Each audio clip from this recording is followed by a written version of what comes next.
бичлэгийн тавтай морил энэ удаагийнхаа бичлэгээр миний цүнхэн дотор юу байдаг вэ буюу What's in my bag with my cat.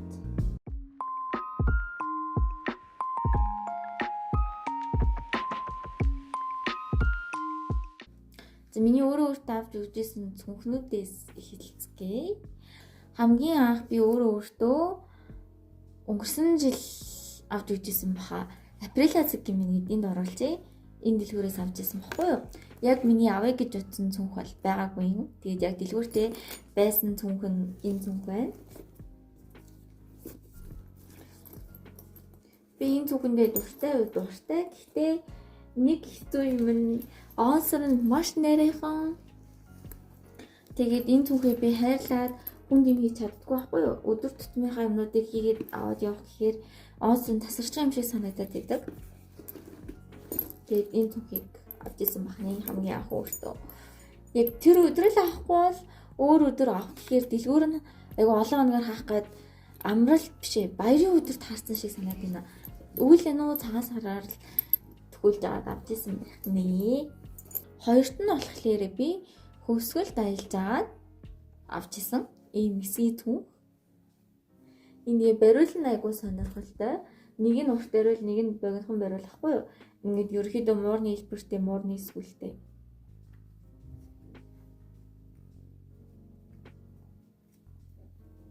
Яг энэ хэсгээрээ хувцастай өргөддөг. Тийм болохоор ингээд бөөсрөх хандлагатай байгаад идэм билээ. Бусдаар бол би энэ цүнхэнд дуртай. Дээрэс нь нэмээд цахилгааны жаахан илтэрсэн. Би ер нь ингээд айлч цүнхэн дээрээ жаахан цахилгааны асуудалтай байх гэдэг байхгүй юу? Чамдаа амжсэн зүгээр одоо ийм гар цүнхнүүдээс нь өөрөвч байсан ч ер нь цахилгаан нь над дээр ирэхээрээс харах гэдэг. Тэгээ би бас нэлээд энэ цүнхнийхаа цахилгааныг нэгдэжсэн. Тэгээ дотор талд нь болохоор ямар ч тийм дотор карма байхгүй яг ийм хөөрхөн А4-ийн хэмжээ багтцдаг. Тэгээд энэ цүнхээ би хөвчлэн бас гангаран дүүрдэг. Хитрхи өдөр тутамдаа бариад яа гэхээр хайрлаад идэх байхгүй юу? Эсгий цүнх болохоор ингээд бариулнаас ингээд тасарч байдэ гэж айгаад байдаг. Хитрхи их юм хийж штэ. Тэгээд ингээд нэг юм жоохон дүүрч ирээд цахилгаан дах гэхээр цахилгаанаа саарад ерөөсөө явдаггүй. Хүйтний уйлралд барьдаг цүнх гэх юм уу? Яа тэгэхээр эсгий цүнх тэгээд халуун зуунаар эсгий цүнх бариад явал сонио харагдах байхаа.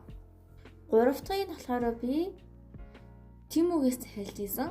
Тимүгээс захиалахдаа би өөрийгөө маш сайн хэмжээг нь харсан гэж бодсон боловч үгүй байсан. Би яг өдөр тутамдаа барьж болохоор А4 хэмжээтэй цаанаас орчдөг цүнх захиалсан гэж бодсон чинь ийм хөөрхөн жижигхэн гар цүнх ирсэн. Материал чанарын хувьд надад яг энэ цүнх бол тун давгүй санагдсан. Тэгээд дотор талдаа ийм яг өдөр тутамдаа бариад явхад бол жоохон тохиромжгүй. Яг ингээд ганц нэг хаяа нэг жижигэн цүнх барих шаардлагатай болдог ч юм уу. Аль эсвэл өмсөх хувцсан дээр маань энэ жижиг цүнх шаардлагатай болвол энийгээ барьцдаг. Амин тулсан 2 кошлог бол хоёлоо орчдөг байхгүй юу? Тэр нь юу вэ гэхээр штэ. Энэ ягаан кошлог. Тэгээд энэ мейкапны энэ кошлог хоёр яг ингээд чихээд ордог. Өөр бусад камер ч юм уу тиймэрхүү зүйлсүүд бол тийм сайн багтаж өгдөггүй. Гэтэ би энэ цүнхээ авсандаа бол харамсдаггүй. Өдөр тутамдаа барих цүнхээ Тимүгээс эхний удаа захиалгахдаа ингээ фейлдээд алдчихж байгаа штеп. Хоёр дахь удаага захиалгахдаа хэмжээг нь томруулж авсан. Гэтэ томруулахдаа би бүр хитрхи томруулаад авчихсан. Энэ ингээд лаптоп ордог цүнх байсан юм байна лээ. Би анх захиалгахдаа бас л өөрийгөө аюулс сайн судалжаад захиалсан гэж бодсон ч үгүй. Энэ бүр лаптоп ордог цүнх. Тэгээд энэ 2 А4-ийн цаас ордог хэр чинь А3-ийн хэмжээтэй юм болов. Арьсан цүнх болохоор жаахан хүнд дотор нь хүнд юм хийгээд аваад явахаар бүр улам хүнд болцдог. Тэгээ нэг сул талнаас энэ урт онцор нь хитрхийн нарийнхан хүнд юм хийгээд нэг мөрөнд өрөөд явахад бүр ингэ шигдэж ороод идэм билээ. Тэгээд яг энэ цүнхийг авсандаа бол жаахан харамсдаг. Гэхдээ одоо ингэж авчихсан болохоор явтыг хаяа ингэж барихад зүгээр юм да гэж бодоод байлгаж байгаа. Хамгийн сүүлд нь Тимүгээс биш Монголоос онлайн шопоор захиалж авсан зургийг нь харж байгаа, хэмжээг нь харж байгаа. Тэгээд хамгийн сүүлд нь ийм цүнх ирсэн байна. Би энийг анх захиалгатаа хилэн материалтай гэж бодсон чинь хилэн биш. Ийм S жим шиг, давж юм шиг тийм материалтайсан. Тэгээд мөн адил цүнхээ авахтаа анзаараагүй нэг юм нь онс руу нээсэн. Бас хөөрхөн чинь нарийнхан онсорч байгаа штэ. Тэгээ өдөр тутамдаа юмнуудаа хийгээд аваад явхад онс руу мөр нухад ч юм уу эсвэл тасарч хуйдэ гэж яаж исэн. Тэгээд одоогийн байдлаар бол гайгүй байна. Анх захиалаад ирэхэд ийм барааны сонин өнөрөөсөн баггүй. Тэгээд 2-3 бариад ирсэн чинь ер нь бол ингээд өндөр нь алга болчихсон. Би өдөр тутмын хэмжээнд харж байгаа. Айгуу гоё цүнхтэй болсон. За одоо миний цүнхэн дотор юу байдаг вэ хэсэг. Эхний ээлжинд би баян цүнхэн дотор авч явдаггүй. Шаардлагатай үедээ авч явдаг юмнуудаа та хэдий танилцуулъя заяа. Нэг нь ингээд ийм кошлог байна. Ариун цэврийн хэрэглээ авч явдаг, хийж явдаг байхгүй юу? Биений имэр зүгт. Тэгээд би нэг өөрөө нэгчээсэн. Амар хөөрхөн. Ер нь ингээд нэхих хоббитой болохоор зарим нэг кошлогнуудаа би өөрөө ингээд нэгчдэг. За дотор мэдээж хэрэглэл байгаа. Хуурай нутнаас болдог байгаа. Дараагаар нь мейкапны кошлог байна. Би бас өөрөө энийг ингээд нэгчээсэн. Энд чинь ингээд яг миний төлөвлөгөө ёсоор бол айгүй лаг баггүй юу? Хоёр талаасаа ингэж хавчин, урталтаа ийм хүрхэн карматай. Тэгээд ам нь ингэж нэгддэг. За энэ дотор юу байгаа вэ гэхээр Johnson Wooling юу вэ? Cushion байна. Desig гэнэ үү яаж уншдаг мэдэхгүй. Ийм lip gloss энэ уруулан өвлөгч би анх авахдаа энийг өөр өнгөтэйг авч ирсэн баггүй юу? Энээс арай цайвар өнгөтэйг авч ирсэн. Тэгээд тэр үед яаж юм за энээс дахиж авахгүй шүү гэж одоо дэлгүүр ороод надад таалагдаад яг ингээд дэлгүүр дээрээ би тестрийн туршиж үзэхэд ийм их савтай байгаагүй байхгүй юу? Тэгээд би нөгөө хүнд нь хэлээд яг энэ өнгнөөс нь авъя гэж надад савтай нэгээд надад өгч байгаа байхгүй юу? Тэгээд би гэртээ ирээ задлаад үзсэн чинь энэсэн заяа. Миний дахиж авахгүй те гэж бодсон lip gloss байсан. Авчихсан юм чинь хэрэглэж дуусгана гэж бодоод хүрхчихлээ. Уруул хүрээлэгч контур би ийм зураасан контур нэг хийгээд идэг байхгүй юу? Хаяалны зураасан контур хийдэг. Ихэвчлэн ийм цэгэн контур хийдэг болохоор ийм биерүү үстэй ашигладаг. Угаасаа би зураасан контур тавихлаар тэгшин тавьж чаддгүй юм аа. Хоёулаа хоёр дэлхий болоод идэг болохоор ингээд цэгэн контур тавьчихвал амархан ярилган дээрээс нь тэгшиндээ тавихад арай хялбар байдаг. Нүд хүрээлэгч. Spoiry ийм powder байна. Pressed powder хаа юм чинь. Тийм. Энэ надаас нэг таалагдахгүй байгаа. Адилхан ингээд авцсан болохоор хэрэглэж дуусгая даа гэж бодоод байлаа даа. Хэрэглэхэд боломжийн зүгээр байдаг нэг powder. Гэхдээ надад ийм шахмал powder-аас илүү би ийм loose powder юм. Loose powder-т илүү дуртай юм билээ. Багсан. Миний сүүлд нь болохоор ийм хоёр уруулын бодог байна. Энэ юу юм яг бор өнгөтэй заяа. Энэ бор өнгөтэй уруулын бодгийг өөр энэ бор өнгөтэй уруулын бодгийг уруул хүрээлэгчнийхаа ягаан өнгөтэй хослуулаад хэрэглэхээр яг миний хүссэн өнгө гарч ирдэг. Тэгээд Peri-Peri-гийн ийм уруулын бодог байна. Энэс надад нэг таалагддаггүй. Надад өнгөн жаахан тохирдгүй байхгүй юу? Энэ хитрхи цайвартаад байдیں۔ Тэгэнгүүтээ дахиад 27 номер илүү. Энэний жаахан барааны нь байдаг. Тэр нь хитрхи дулаан санагдаад байдаг байхгүй юу? Тэгээд энэ хоёрыг хооронд нь хослуулад зарим үедээ ингээд флаш болгоод тэгээ хэрглэж дуусгана. Энэ хоёроо цөнхрөөгөө хийжээ. Хаяал миний авч явдаг юмнууд байна. Хаяа биш ихэнхдээ авч явдаг юм заяа. Тэр нь болохоор ямар нэгэн байдлаар ном байнга авч явдаг. Өдөр тутамдаа би хөвчлэн автобусан сууж явдаг. Тийм болохоор суудал байвал гоё хэрэг. Санал дээр суугаад ном уншаад явчихна. Хүн ихтэй үед зогсоод ном уншаад явах жахан төвхтэй. Хүн бага үед бол гайгүй. Тэгээд яг одоогийн байдлаар би өглөөний 5 цагийн клуб уншиж дөнгөж эхэлж байна. Тэгээд одоохондоо л таалагдж байгаа. Хойгооны хөгжлийн номнууд чинь жаахан юм сонирн байх гэдэг шүү дээ. Би өмнө нь яг энэ энгийн дадлын энэ номыг эхлүүлээл шууд хайж исэн. Надад ерөөсөн наалтахгүй ойлгомжгүй санагдаад Тэгээд энэ хаа очиж гайгүй таалагдчихж байгаа. Наалдаад байгаа. Тэгээд би номнуудаа бүгдээрээ хавцалцсан байдаг. Яагаад тэгэхээр байнга зөвхөн дотроо гадуур уншиж явдаг болохоор номнуудын маань хавцсан айгүй муухай болох гээд байдаг. Би аваачаад энэ номоо хоолнд тосгоолгосон. Яг энэ хэсэгт нь ингээд тосгоолгосон. Тэгээд энэ номыг уншиж байгаа тас жоохон хайцсан юм. Ийм мэдрэмж гэх юм уу нэг тийм юм байдаг байхгүй юу? Яг номын дэлгүүрээс аваад 100% мөнгөний төлөөд цоо шинээр нь авч унших ном аль эсвэл зүгээр номын группээс аваад уншиж болох номнууд гэж байдаг. Би энийг бол цоо шинээр нь аваад уншихад бол worth it үн цэнтэй ном гэж бодож байгаа. Энийг болохлээрээ second hand авсан гэсэн болохоор юм байлээ. Ийм үн цэний ялгаатай номнууд. Яг тийм номнууд нэгээд надад зөндөө байдаг. Би заримыг нь second hand-аар, заримыг нь цоо шинээр нь авч ирсэн.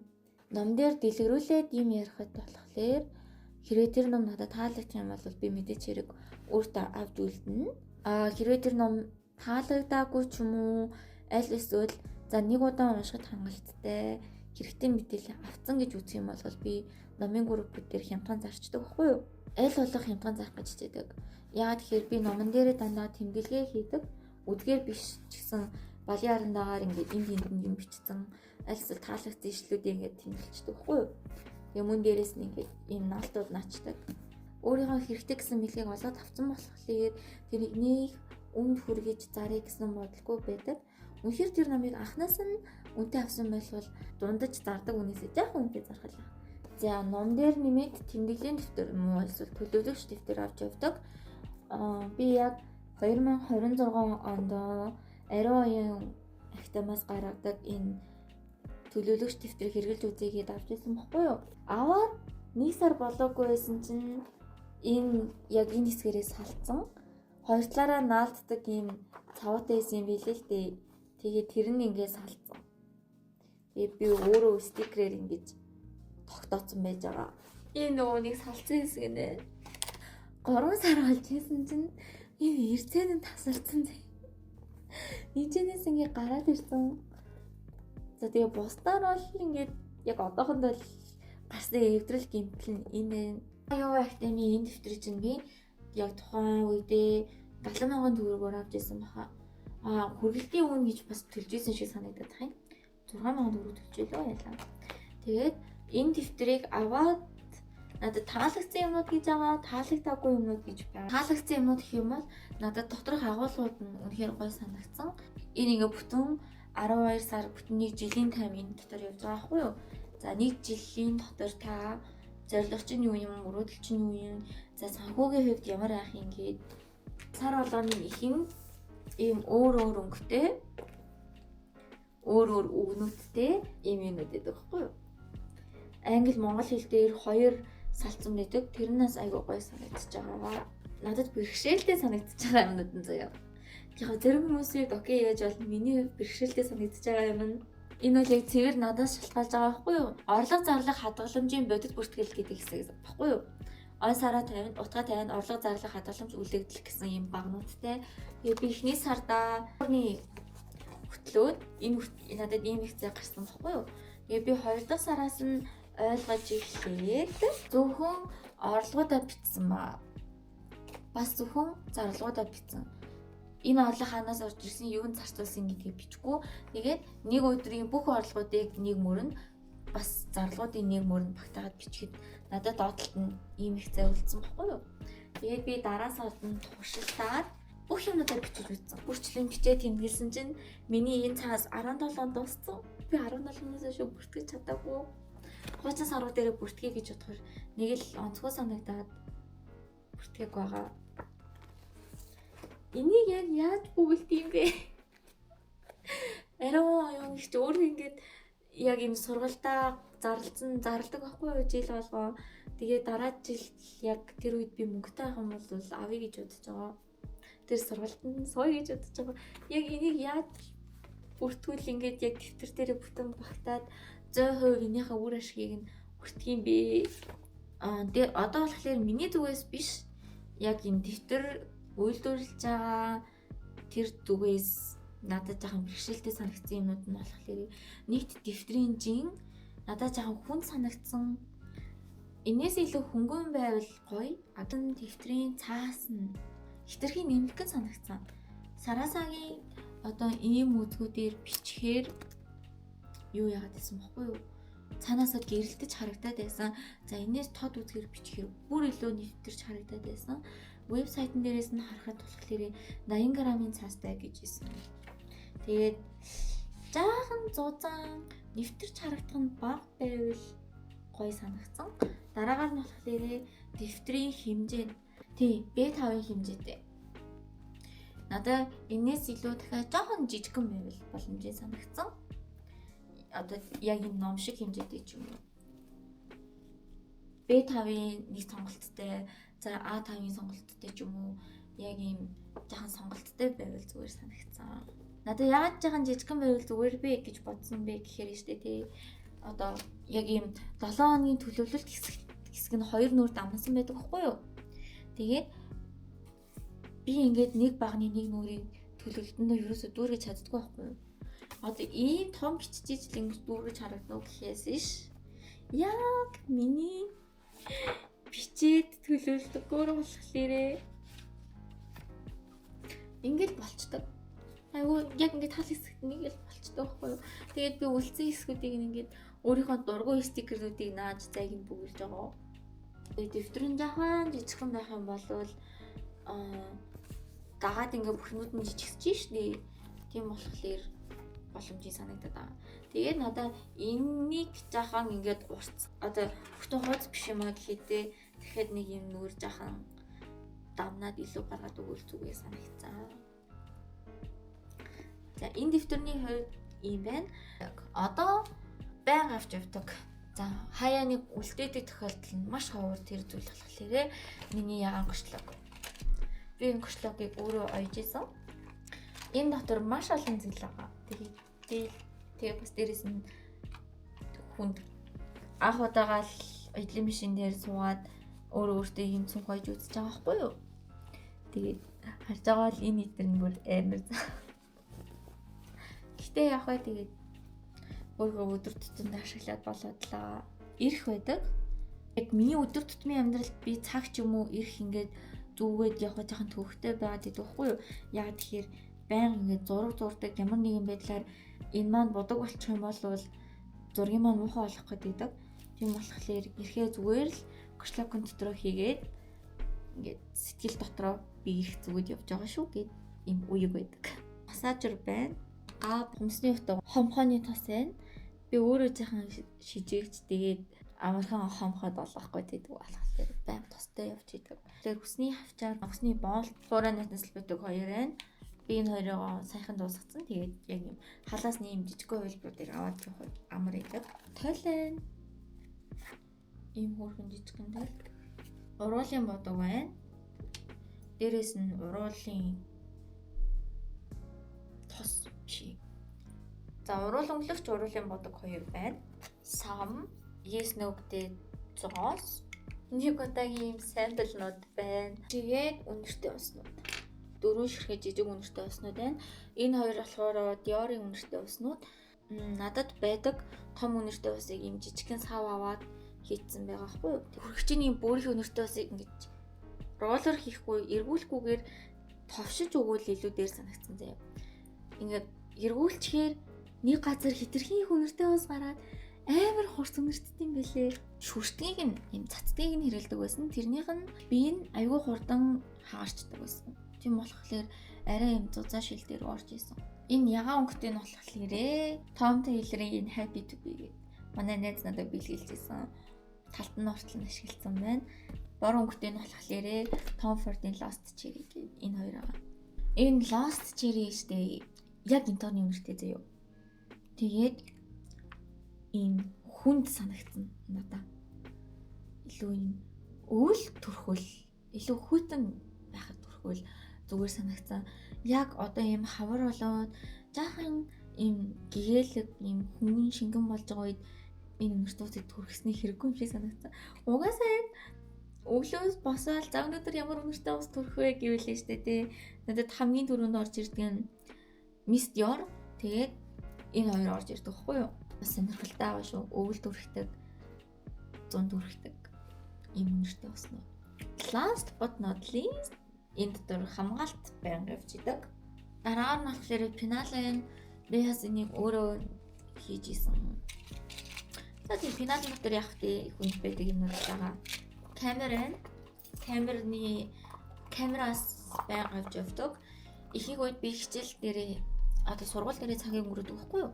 Тэгээд анх нэгдүгээр курсээс эхлээл яг ангийнхантайгаа байгаа ийм цаг мөчүүдээ камерын дээр буулгаад эхэлсэн, сурчсан. Тэгээд камерыг бол одоо байнга авч явж байгаа. За тэгээд ойлгомжтой чихэвч тэнэглэгч утас. Одоо сүүлийн үед яг уу ийм нарны шил авч явдаг болсон. Тэгээд карт холдор маань. Яг ингээл ер нь миний зөвхөн доторх бүх юмнууд болж байгаа. Тэгээд энэ бүгдээрээ нэг үгээр авч явъя гэвэл цүнх айгүй хүнд болдог. Тэгээд зөвхөн дотор маань байдаг зүйлс бүгдээрээ ийм байна. Энэ удаагийн бичлэгтэй хамтнаас нь баярлалаа. Баярлалаа.